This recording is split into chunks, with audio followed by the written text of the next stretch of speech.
minute anyway. All right, now we're recording, everybody. All right. Welcome back, Ryan Luce. Want to thank Tracy Thorpe at the Chilmark Public Library for helping promote this exciting event. I'm sure many of you saw Brian's last video on how to use leashes to train the dog. And now this isn't part 2 of that though, right, Brian? No. So essentially what this is going to be is more on an important topic, or a topic I think is important, but I guess it's up to you guys to decide. So it's got nothing really to do with any like practical techniques. Like it's not about, how to use a leash, how to do this. It's more just about important information that will help the way you look at certain behaviors or certain things that dogs do, or just certain things and bad habits that we as humans have that we don't know that we're doing. So it's more just trying to learn how to be aware and learning about things you may not have known. And these are all, everything I'm going to be talking about is stuff I've done.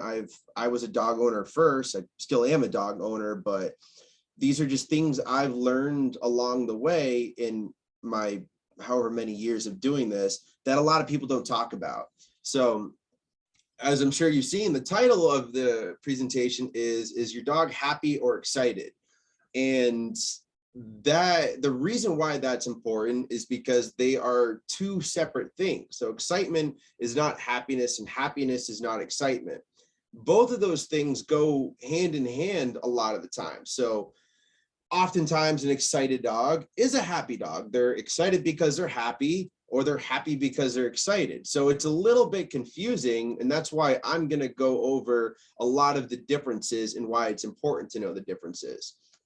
So the first most important thing with it is the behavior issues that come with excitement in general.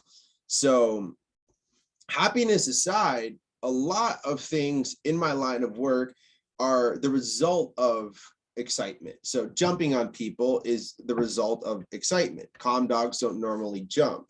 Barking, pulling, reactivity,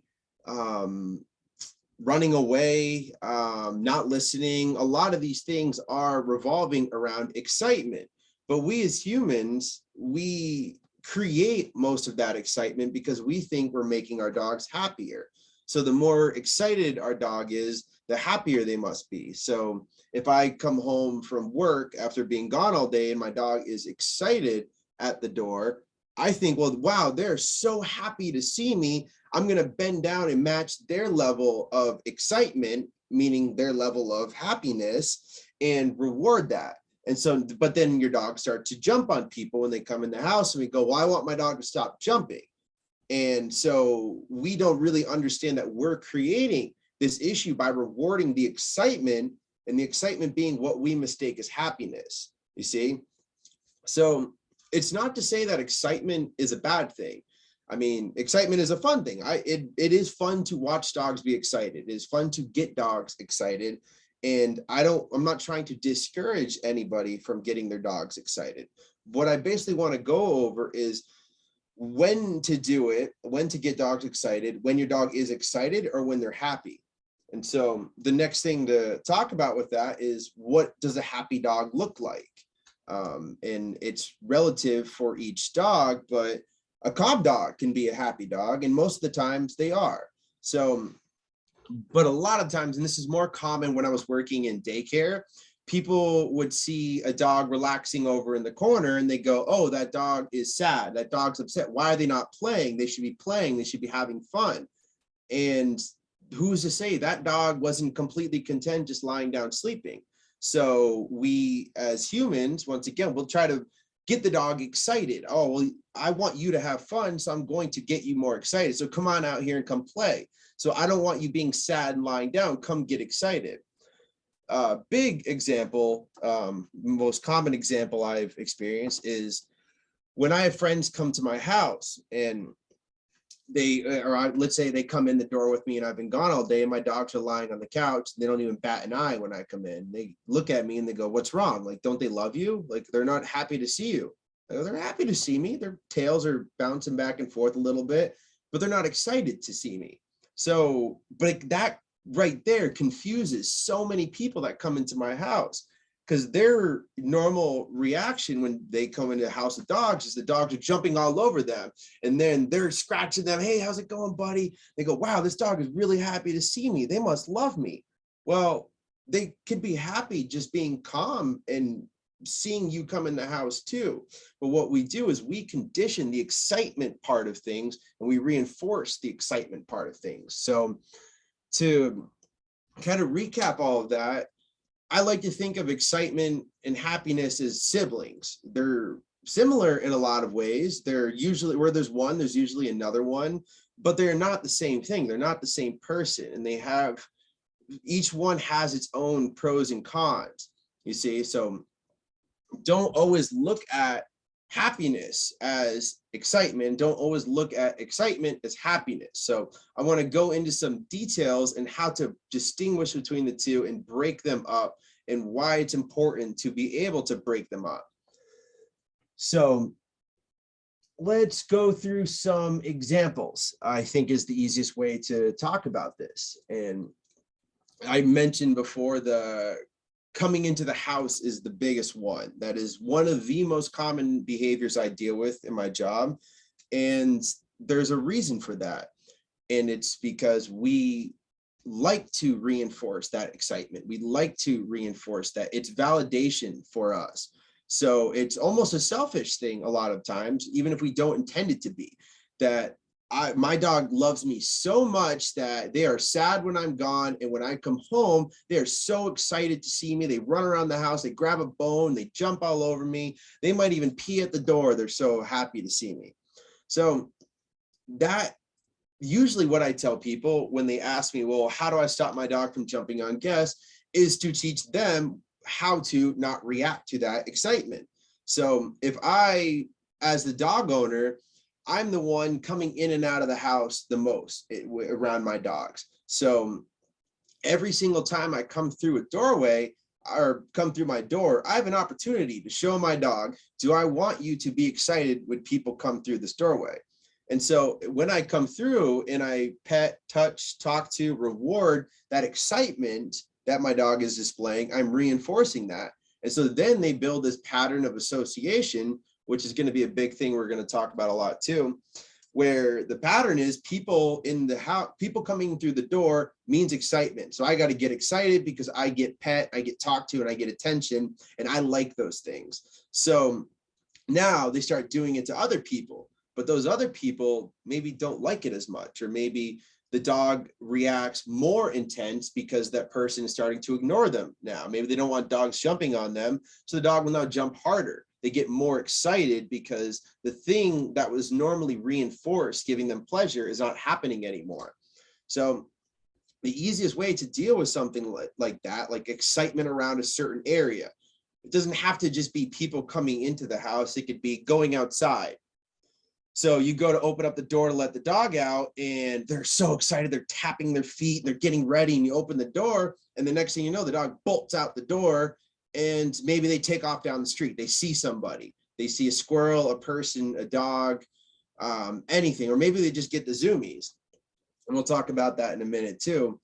But that behavior, the running away, the running after, the chasing something, was only created because of that dog's excited state of mind leaving the doorway. So if that same dog had been sleeping in front of the door and I opened it up, they might not even want to go outside at that point. They might smell a little bit outside, or maybe they just step out and they go lie in the sun. And so is that dog not a happy dog? The dog that's calmly lying by the door, that goes out calm, that doesn't want to go tearing ass in the yard, is that dog not happy, or are they happy too? So when we amp dogs up to validate their experience, their level of happiness, how much fun they're going to have, when we elevate that by getting them excited, we're actually creating a lot of these behaviors that we don't want. So a dog that might take off, like bolt out the door, a dog that might take off after a squirrel, take off after a person, your neighbor or something, that is most likely due to the excited state of mind your dog is in, not due to the fact that that person is out there, that squirrel is out there, that other dog is out there, your neighbor's dog is across the street, or whatever it might be. It's strictly due to the intensity of the brain as that dog was going out the door. So an easy way to deal with dogs that bolt outdoors or take off after things outside is to create calmness around the doorway. The easiest way to do that is not through sitting, it's not through treats, it's just through waiting. I'll sit there and wait as long as it takes for my dog to become calm. And then the best part about that is once they're calm and I bring them outside and they're in a safe environment, then I can bring the excitement back up if I want to. So let's say my intention is to go throw the ball for them. If I get them riled up inside of the house, you ready to go play the ball? Come on, I got the ball. You ready to go? Come on, you want it? You want it? We're going outside. And I create that excitement in the house and I carry that outside, going back to that pattern of association. Now they're associating the doorway with bolting outside because they want the ball because we created the excitement. So if I start my dog off calm, if I walk out of the house calm, and then I present the ball and I throw the ball, then what I've done is created a calm association around the door, but excited association around the ball. And that's okay. I want my dog to be excited when the ball comes out because then he's going to want to chase the ball. A calm dog isn't going to want to chase the ball. So I'm creating two different things with that. But now the next time I go to take my dog out that same door, maybe for a leash walk, they're not bouncing off the walls because I haven't created any excitement associated with that doorway. So those two examples right there are really two of the biggest ones I encounter in my line of work. And the easiest way to deal with that is to create calmness first. When people are coming into your house, the best thing to do is to just completely ignore the dog. And if they can't handle that, the dog, your dog, should not be allowed to be out there to practice being excited around those people. So always think of the association. What is your dog practicing? What in this state, in this excited state of mind, what are they practicing? And is it a behavior I want? So if they're too excited, when people come into the house and you can't gain control of it or get them to stop, then they should not be present when people come into the house until their level of calmness has gone down to a manageable state. Then you bring them back out to greet. And if they start to rise again, take them away and repeat the process. Okay. So going through some more examples of excitement and happiness, zoomies is a big one that I see a lot. And zoomies it's cute to watch, it's fun to watch, and it can be really funny to watch. So if you see a dog, in your backyard and they're just running in circles, or you take them out to the beach and they're just ripping up and down the beach, it is cute to watch. It's fun to watch. And I will agree with everybody there that it looks like that dog is having fun, and they are having fun. That time, when it comes to zoomies, they are related to each other, but they are not the same thing. When the dog is experiencing the zoomies, we lose a lot of control over that dog, mentally and physically. So I've worked with people who've had broken wrists from their dogs just randomly getting the zoomies and the owner not being prepared and running down the street. These are people even around my age getting injured too, because they didn't have a good enough grip on the leash. They weren't ready for it. They weren't prepared for it. So, and a big one is dogs running away or running after somebody or getting into a fight when they're experiencing the zoomies, and that much intensity is directed onto something else. So when a dog is in that intense of a state of mind, where their only outlet of all that intensity is to just run as fast as they can, we're giving up a lot of the control we have. So if a dog is doing the zoomies and we're yelling their name, they're not listening to us. They don't even know we exist. All they're doing is acting on impulse at that moment. So now they're not Fido, your pet. Now they're a dog, a primal dog that is acting on primal instincts, getting as much energy out as possible in one of the worst ways possible. So it can be dangerous for them, because if they're carrying that much intensity and they see somebody, kind of like what I was talking about with going out of the door, if they see somebody, let's say down the beach, they're going to take all of that intensity up to that person or up to that dog. And let's say that person or dog does not want that much intensity coming up to them. That can lead to many issues. That can lead to a fight. It can lead to the dog scratching somebody, knocking somebody over, knocking a child over. And then you're playing catch up, running down the beach after them, basically chasing after your dog. So when I have a dog that is experiencing the zoomies, I like to interrupt it. And the easiest way to interrupt it is to get as close to the dog as possible. So yelling at them, remember, isn't going to work. Recalling them back to you is probably not going to work. So the only solution I have is to get physical contact. And that doesn't mean being physical, like you're not tackling them, but literally having my hand on them, grabbing them of some sort to stop the movement, whether it's through the leash, grabbing closer down towards the collar to prevent the dog from moving. You see what I mean? So not lifting up on the leash, but just regaining control, because if they have any room, they're going to use that momentum to start dragging you and carrying you around. So once I've slowed the dog down and given him a chance to just breathe and take a deep breath, then I'll give them their freedom again. And they can run if they want to, but I just want to bring that level down to a manageable level, because that much excitement is not going to lead to anything positive. All right. So if your dog practices the zoomies a lot, it might be fine in your backyard, it might be fine in your front yard, but if it's something they practice on the regular, you don't want them to do it in an environment where you might lose control. So a big one is the dog park, and that's going to lead me into the next thing I want to talk about too.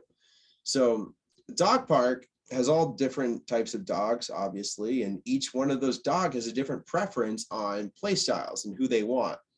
But unfortunately, there's only one, or I guess 2 areas of the dog park, so all energy levels are mixed in there. So some dogs might not want that much intensity around them, but if your dog practices the zoomies and gets the zoomies every time they go to the dog park and comes into the dog park full sprint with the zoomies running around, what happens is a lot of dogs don't like that. They don't want that much intensity because there's instability in that, which is essentially the basis of what I was talking about in the zoomies in the first place. So it might seem like they're chasing each other. Oh, look, they're chasing, they're having fun. More often than not, and I don't like to speak in absolutes because some dogs do have fun chasing dogs that do that, but more often than not, they're trying to slow that other dog down. They want to stop their movements, like I was suggesting to do. If my dog is experiencing that much intensity, they want to stop that dog, maybe by getting them into a corner, maybe by biting at the neck, maybe by trying to mount them, maybe by trying to pin them. And so that is not a healthy way of introducing dogs to the park. That's not a healthy way of outletting exercise. And it's not a healthy relationship for the dogs to have. And what happens a lot at the dog park is when the dogs finally get calm. So let's say one dog comes in, they get the zoomies, every dog chases it, they finally calm that dog down, everything goes back to normal. Maybe 2 dogs scurry off, they play with the ball, maybe these 2 guys are wrestling over here. A new dog comes in, and that dog has the zoomies because they haven't been exercised all day, and they start tearing around the dog park, and it starts all over again. All the dogs got to chase after him. Hey, you got to slow us down. There's too many of us in here and you're causing instability, so we need to slow you down. But now let's say this dog that comes in does not want to be slowed down. And let's say a confrontation happens and now there's a fight. Would that fight have happened if that dog had came into the dog park in a calmer state of mind? Probably not, because there would have been no reason for it. So in that context, at the dog park especially, overexcitement will lead to a lot of issues that you may not be equipped to handle or even able to see. So if I see a dog at the dog park and the play is not mutual, it's one dog running in circles and every dog trying to chase it, but the dog that's being chased is not returning the chase, then I don't look at that as healthy. I look at that as a group of dogs trying to chase after one dog and get it to slow down. So that right there could potentially lead to a fight if I don't interrupt it.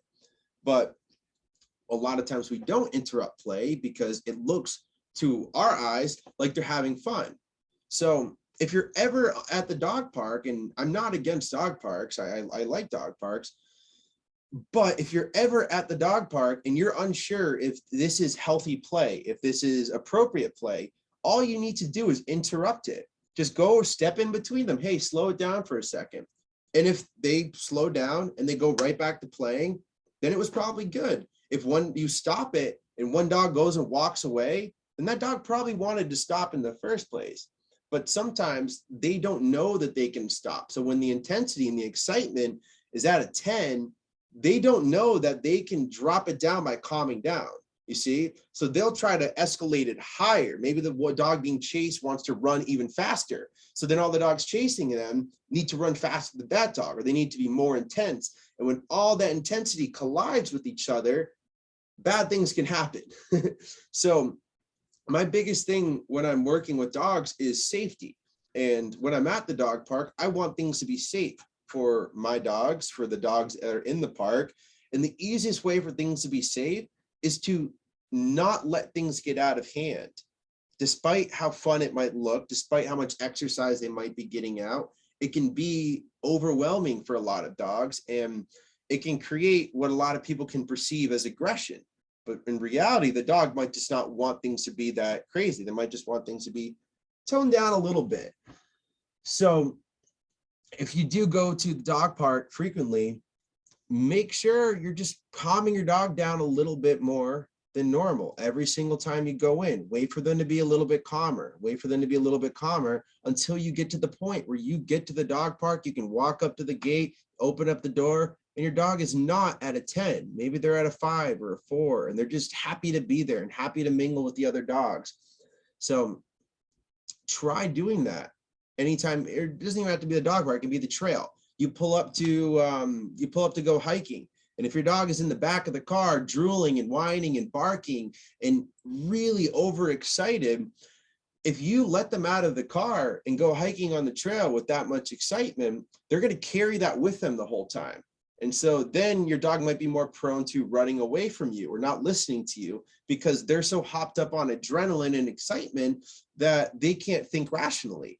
So if you want your dog to have better, I guess, obedience, for lack of a better term, in that scenario, training obviously is very important. But if you just waited in your car an extra 10 minutes for your dog to just calm down, to start breathing a little slower, maybe they're not as fixated on getting outside of the car. Maybe they turn around, they lie down again. That is the best time to go hiking because you can always build the excitement back up.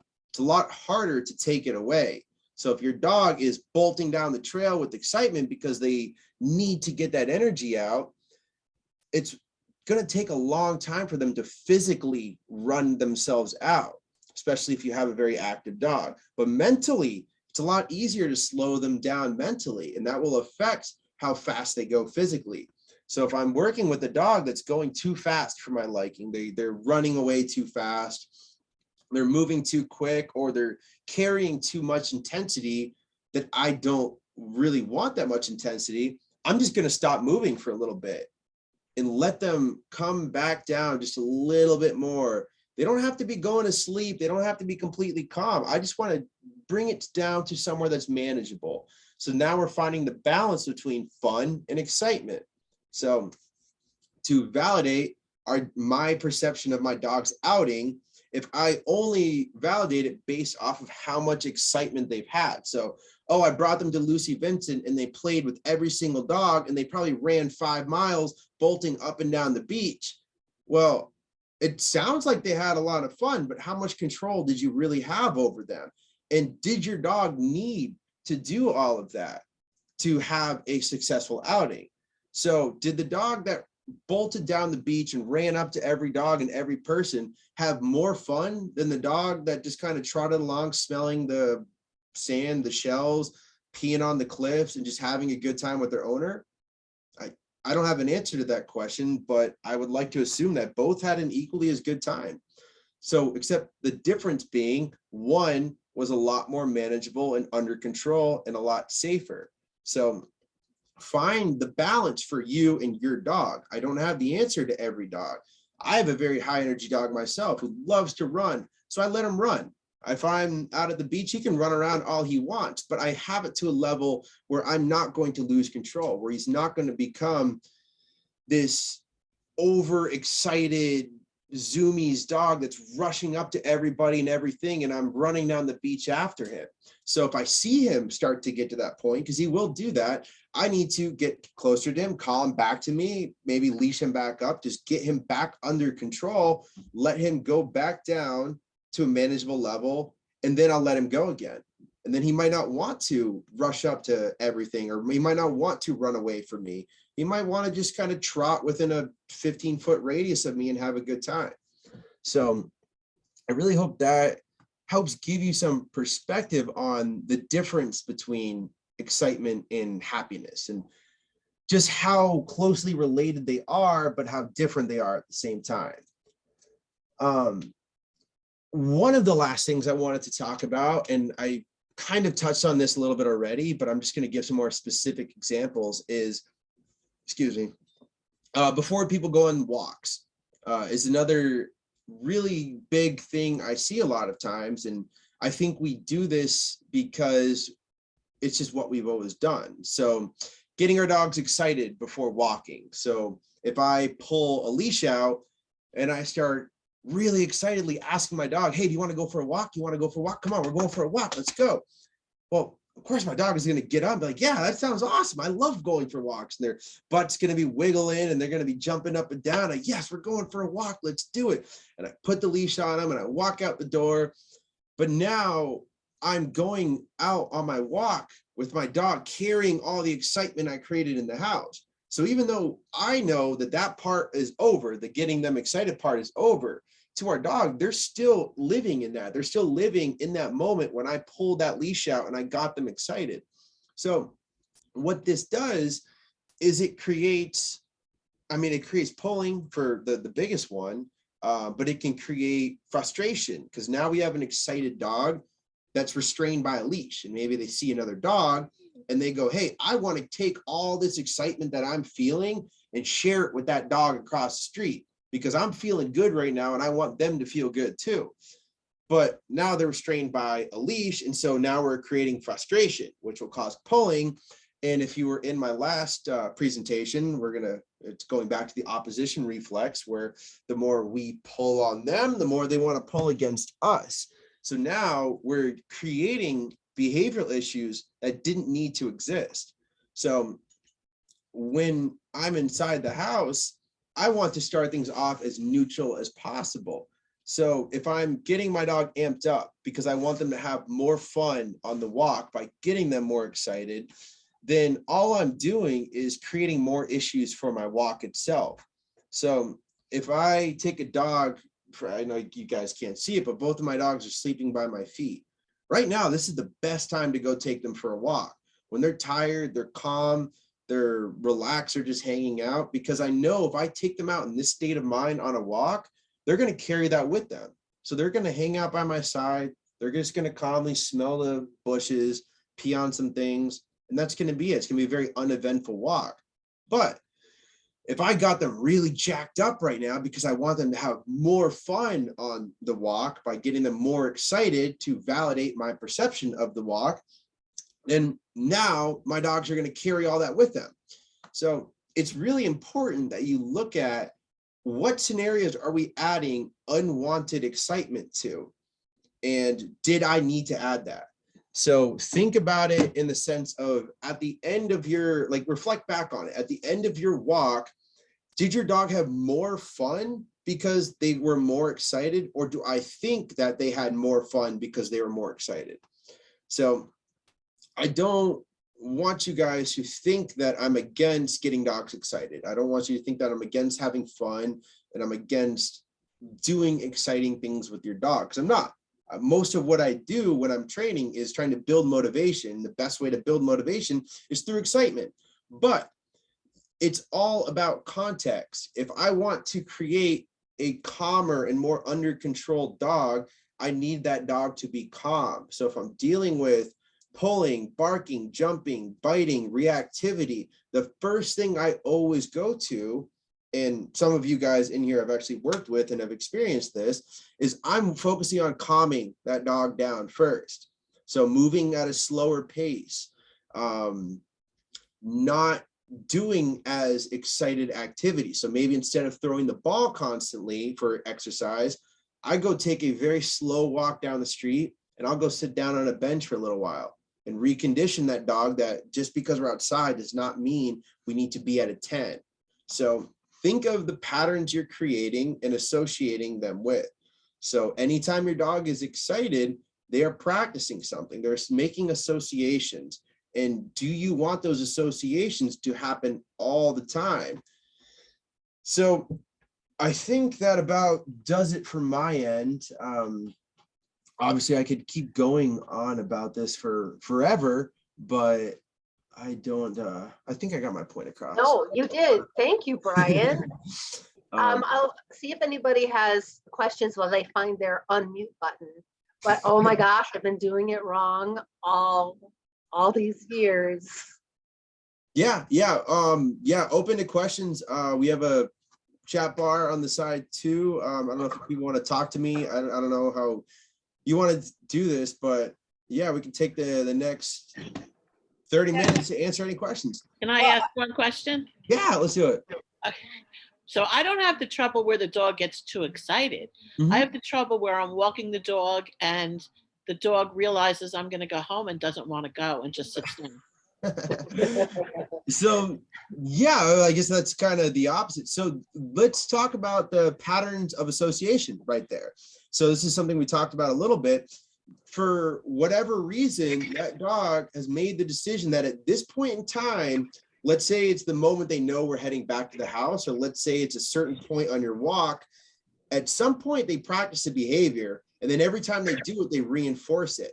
So the easiest way to deal with something like that is to switch up the routine. So obviously it's something I need to see in person, but the best advice I can give is if you do something different, you'll get a different result. So I like to think of everything as being connected in some senses. So if I walk, for example, the same route, it's like, let's say the same loop, and halfway through that loop, when I head back, my dog says, hits the brakes, goes, nope, not going back. If I walk him all the way back in that state of mind, we just practice that. We just reinforce that. So what I'm going to do is instead of the same loop, I'm going to go a different way today, and I'm going to do something completely different. Maybe we go in the car, we go drive down the street, and we go for a different sort of hike that he's never practiced that behavior. So try changing anything that you can, changing the time of day you walk him, changing where you walk him, the pattern that you walk him, the route that you walk him. So bring him to something new so that he's never, he or she, I don't know which it is, but they've never practiced that. So if you keep doing the same thing, you're going to get the same result. So I hope that helps. If not, feel free to please email me, message me, and we could talk more. Thank you. I wanted to make a comment, Brian. You know, when you started training us, and we were the guilty ones of, oh, come home, yay! And all my dogs are flying and jumping. And it was really a hard transition. It was really, really difficult for us to like, oh my gosh, now my dog is just laying there when I get home or I'm leaving. And it feels like they don't love me anymore. And I know your dad definitely struggles with it, but now, you know, it is great. It is nice to walk in the door and not be attacked. It's nice to know, you know, for the most part, you know, we do take control because, you know, we have setbacks too. And, but it's interesting. It was my issue. The dogs, I think, are happier not rushing me, but I had a hard time with it. That's why I'm not giving this presentation to the dogs themselves, unfortunately. But yeah, so just to touch up on that for a quick second, I mean, I guess maybe I didn't mention that part of it. It is really hard to see these changes happen. And one thing I guess I forgot to mention at the end of this is one thing I want everybody to try after this video is for the next, you can do a week, you can do 2 weeks, or you could probably even see it in a couple days.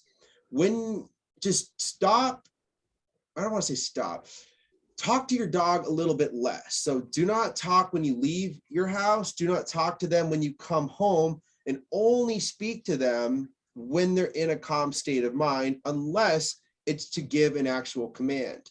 And if after the week is up and you say this isn't for me, then don't do it anymore. But what I want to create is like noticing, like seeing the change. So if I'm constantly talking to them and I'm constantly projecting the way that I'm feeling, if I'm feeling sad, I'm talking to them about it, then I never see the actual change that they're giving us. So there's a quick little experiment for you guys, just for 1 week. Just don't talk to your dog when you leave the house. Don't talk to them when you get home, and only speak to them, whether it's baby talk. I baby talk my dogs when they're in a calm state of mind. So let me know how that goes. Wow. Yeah, Mind blowing. I have a question. Yeah, what's up? So you consider running away a form of excitement, or is that like a whole different ball game altogether? Well, I guess that depends on what happened, like what are the scenarios leading up to it. So we got to look at the entire pattern leading up to the behavior itself. So in what context do they usually run away? Is it at your house, in your yard, on a trail? Several times somebody's left the door open and he's like, wow, I can smell something out there. I'm out of here. I'm out of here. So that is more of a prey drive thing. Probably not an excitement thing. I mean, and they're, once again, everything is related, but not the same. So dogs are opportunists, as I'm sure you're well aware of. If I leave a bowl of food out, eventually that dog is going to eat that bowl. It might not be right away, but they're going to take that opportunity when they can. So for a dog that practices, let's say the door being left open and taking that opportunity when they see it, that to me is not an excitement issue. It's more of a prey issue. They would rather be out hunting, doing what a dog is meant to do. So for something like that, the easiest way to deal with it is going to be more of a management. So not allowing them to be in a position to run outside. So maybe it's gating, maybe it's keeping the dog in the same room as us at all times, or keep knowing where they are at all times, or being on top of each other about the door too. So, because if the dog is calm, for example, and the door is open and they catch a scent, their brain is going to switch like that. Now they're not calm. Now adrenaline is building because they're on a scent. Oh, I see little Charlie. So I hope that answers your question. There's really no way. I mean, there is ways we can train the dog. We can do barrier training, threshold training, a lot of this stuff. But from a webcam to webcam solution, I would say it's more management on our part. And it's probably not due so much to the excitement, but more due to the fact that your dog is a dog and they're going to take an opportunity when they see one. Thanks. I see little Charlie on there. I miss that guy. Aww. Yeah, so who's got some questions? And it doesn't necessarily have to be related to this, although excitement does create a lot of behaviors that you may not think are related. Brian, I have a question. Hi, how you doing? I have a question about, I have a little black pug who is full of energy. Mm-hmm. In fact, I'm writing a book about her because of her energy and her enthusiasm. I love it. And she's 12. She's always been this way, but she's acquired, and you know, your points are so well taken. When she's quiet, when we get home, we think she's sick. We're like, oh my God, is there something wrong with her? Should we call the vet? And yeah. so lately she's been like, today she couldn't get outside a lot. So today she just kept on barking and running to the door. But then when I'd get in the kitchen, she wanted food because she was bored. So I do a lot of those little puzzles and things with her, but she can't have them all the time and she'll be the size of my desk. Yeah. So I don't know. I've just been walking away. I've opened the door, let her out. She's already had her treats. No. And I just walked away today, and I have been starting it. And I've noticed she does give up, but I guess how long do you let them go before, you know, do you praise them when they're quiet? Like right now she's on the mat, you know, and I don't want to get her started and praise her, but you know, it's interesting. I trying to ignore that energy. It's my fault. We're in a vicious cycle. We are. And I mean, who trains who, you know? Oh, yeah. Ask my daughter.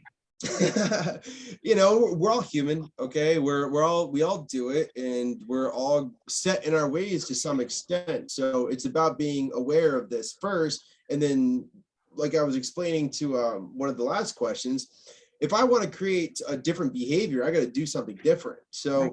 for that case, what I would look at first is, if my dog is bored and doing things out of boredom, how much quality, and I'll go into the quality part in a minute, but how much, I guess, exercise am I providing them with? And what is that exercise? And so let's say, and this happens a lot, I have a dog I'm working with, and they get 3 walks a day. Each walk is a mile. That's plenty of exercise. But then when they get home, the dog's bored again, and they're not tired, and they don't sleep, and they're kind of a pain. So my first go-to when I'm dealing with, let's call it nuisance behavior, is, rather than ignoring it or letting it build to the point where I'm frustrated, at that point, I'm just going to say, okay, when was the last time I've walked you?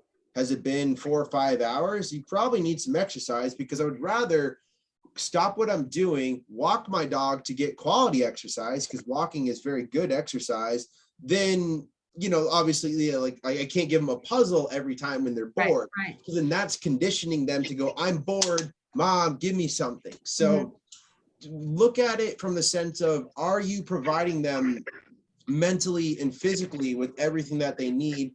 And what are the more quality ways of dealing with that behavior? So if it really truly is a nuisance, I am bored, even though I'm exercising, I'm going to act like this. It is. Then, right. Okay. So in that case, then I would go into removing them completely. So in a different room, back into the kennel, somewhere where if we restrict movement, it calms our dogs down. So for my dogs, it's a place command. If my dog is being a pain, I'm going to put them on their bed, their place, and they can fuss about it. They can whine, they can bark, they can do whatever they want. By restricting that movement, their brains are eventually going to tell them I need to relax. So if I have a dog that's pestering me, you know, nudging me, barking, whining, falling, I want food, I want you to play with me. Instead of ignoring it and letting it frustrate me and letting them practice the behavior, what I would do is, like I said, put them in a different place where they can't practice it, in a different room, into the kennel, separate. And if they are not able to do that, let's say that frustrates them more, then we're going to need to talk a little bit, because that's going to require some training. Interesting. So. Okay. That's interesting. Yeah, I'll give that a shot. Thank you. Yeah, no problem. Hey, what's up? How are you? Long time no see. Yeah, I can't wait till you get back. Looks like you're having a great time. I have a question though, kind of to touch on the first question, how, so for instance, we have a couple dogs on the roster, and as we approach the driveway per se, they just start freaking out. Zoomies start happening. Try to reel them back in, calm them down, put them in sit. But is there something you would recommend leading up to that point when that usually happens to kind of get them to a baseline? Yeah, that's a great question. And this is one that a lot of people deal with too. So if I know you're a busy person, you have a very busy schedule, but what I would do is I would show up early. And so if the sound of the tires hitting the driveway is what sets them off, that's the pattern they've associated the excitement with, is the car pulling up. So to retrain that for them to be calm, I would not even go close. I wouldn't even get out of the car until the zoomies and the barking have slowed down. They don't need to completely go back to like to sleep. But if I pull up and that sets them off, and I get out of the car and they're still set off, and I walk up to the house and they're still set off, and I open up the door and then I try to calm them down, I'm still rewarding all that behavior because I did all the previous steps leading up to that they enjoy. They like it when you pull up. They like it when you get out of the car. They like it when you come to the door. So the best solution to that, it's like, how do you train a dog that you're not physically there to train? And the way to do that is through time. It's the only thing that we have that they have no concept of. So I would maybe sit in your car and wait until you don't hear the barking. And if you get out of the car and you go to walk to the door and they're at the window or they're at the door and they're scratching, oh my God, yes, take me out for a walk. I'm so happy to come out for a walk with you. Don't just stop right there. And they're going to get frustrated. They're going to do it more which is, if you want to get, I guess, scientific with it, it's called an extinction burst. Behavior is going to get worse before it gets better. We deal with it as humans a lot too, but it's they might get more frustrated. You might think, oh my God, this isn't working. It's making it so much worse. So I need to go in there and just get them out. But in reality, they have to calm down at some point. They can't do it forever. And so you don't have to wait for perfection. You don't have to be sitting perfectly like, please come and take me out. But if you shape it a little bit better, a little bit calmer each time, as you do that, you'll start to notice their reactions are going to get less and less and less. So if you need to show up 10 minutes early and wait 10 minutes before getting them out, then do that. And if you don't have the time to do that, I would recommend showing up when you do have the time, maybe on a day off, maybe you have like a 30-minute break, because I don't see anybody getting upset with you helping to calm their dog down. Right. Now, what about, we'll use Nala as an example. Yeah, I love her. We're coming back from a walk. She's massive. I have one of the new girls walking her currently. And we get to that end of the driveway point where we're heading back up to the house with her, and she just starts going nuts, and she's huge. Yeah. So I guess what I was asking was, like, maybe before we hit the driveway, what can I teach the girls to do with Nala to prevent those zoomies from happening before we get back to the house? No, that's a great question too. And this is also a very common one to deal with. So you gotta practice that pattern. So don't go for an entire walk down all the way down the street and then you come back, because then you're only getting one repetition. What I would do is, as soon as you get to the end of the driveway, walk maybe 30 steps to like past where she normally, so let's say right here is where she normally reacts. Walk her down the street, walk all the way a little bit over here, but then turn around and come back and then leave again. And so it's kind of like smoothing out that one point right there. So now the association is not, I hit this point and it's go time.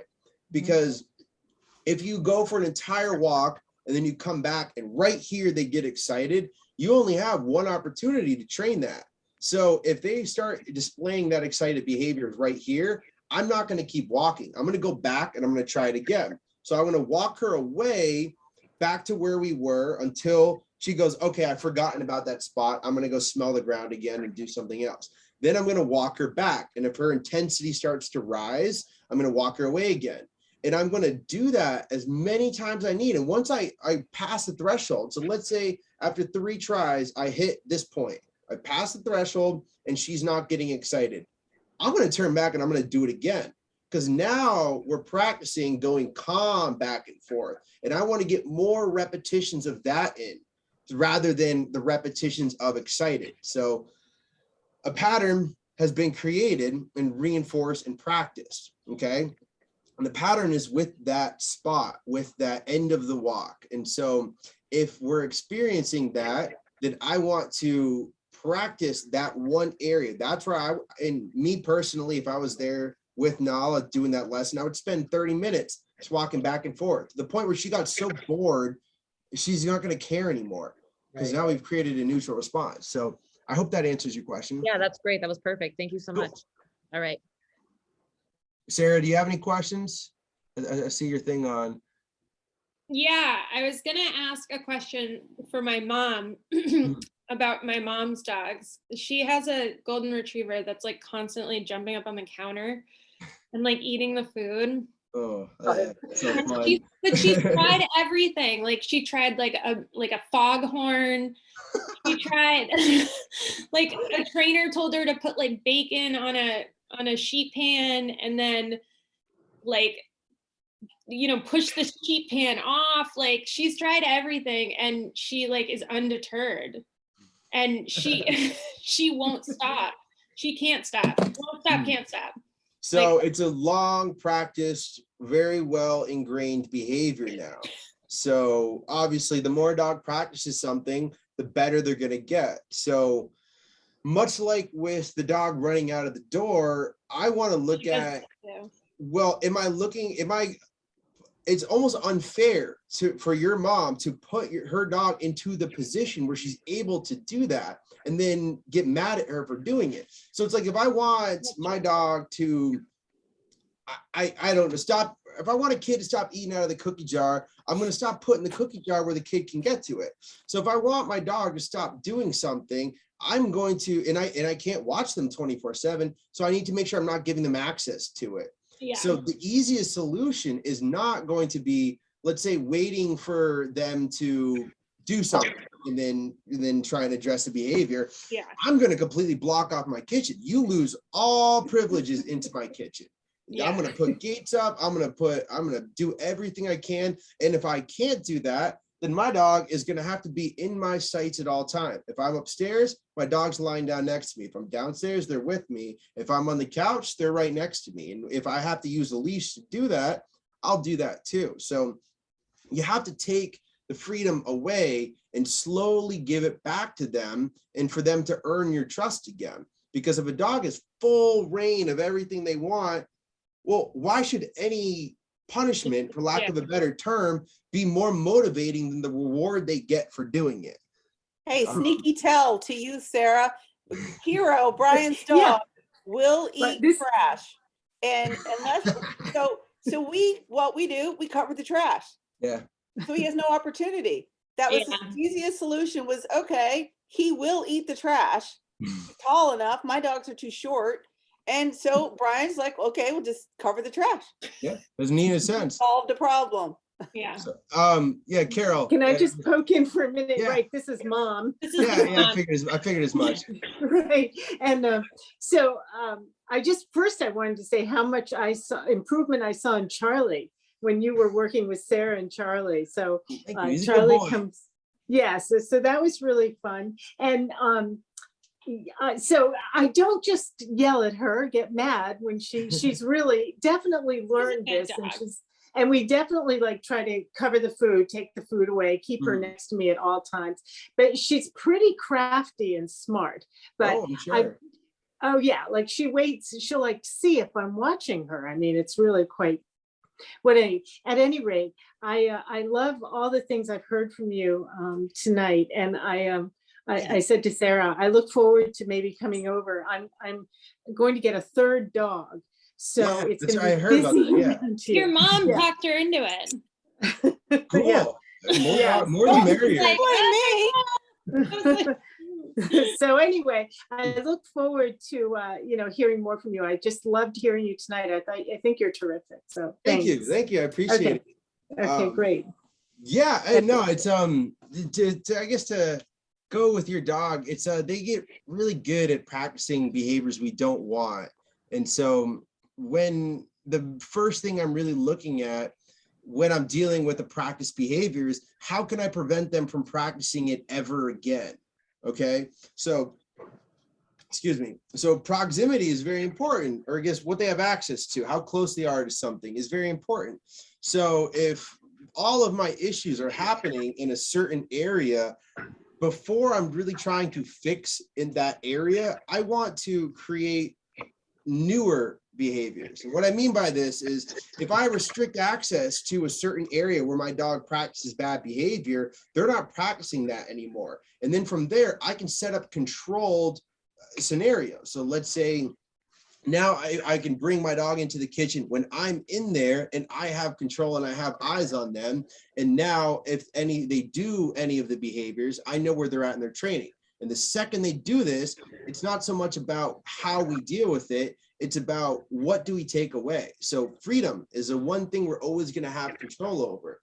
So it's the one thing we can always have over a dog is control over their freedom. So if my dog is unable to handle themselves in a certain environment, I'm going to look at taking that freedom away. You've lost access. And I'm going to give it back to you incrementally when I'm there to supervise until we can get back to the point of coexistence where I can trust you to be in there alone. So I hope that helps. That makes total sense. Yeah, that's give it a try. Yeah, I'm going to give it a try. I'll fill you in and see how we do with that. That makes total sense. Like I would give her timeouts and stuff, which but this makes much more sense. So I'm going to give more access. Yeah.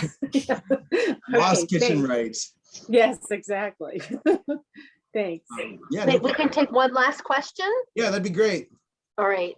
You really touch on great things though, Brian. It's so, when you say it, it just makes so much sense, but good luck doing it, you guys. Yeah, that's the hardest part. But yeah, literally all you can do is try. So the worst that's going to happen is you just learned something new and tried something new, and maybe it wasn't for you, but there's literally no downsides to anything that I'm explaining. So if anybody has a question, one last one, I'd love to take it. If not, that's okay too. Sometimes it takes a second to find the. And if you want to, if you don't have a mic or something and you want to post it, like write it into the chat. I'm seeing everybody's things here too, but if that's easier, you can just do that as well. That's so cute. Full lab eating a pizza. Yeah, no, that's a very lab behavior. That's like every lab I've ever met.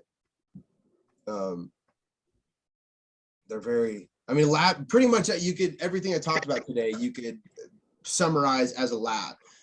Jumping on people, bolting out the doors, jumping on counters, just being overexcited, being overly social, getting the zoomies. That is every lab I pretty much worked with ever.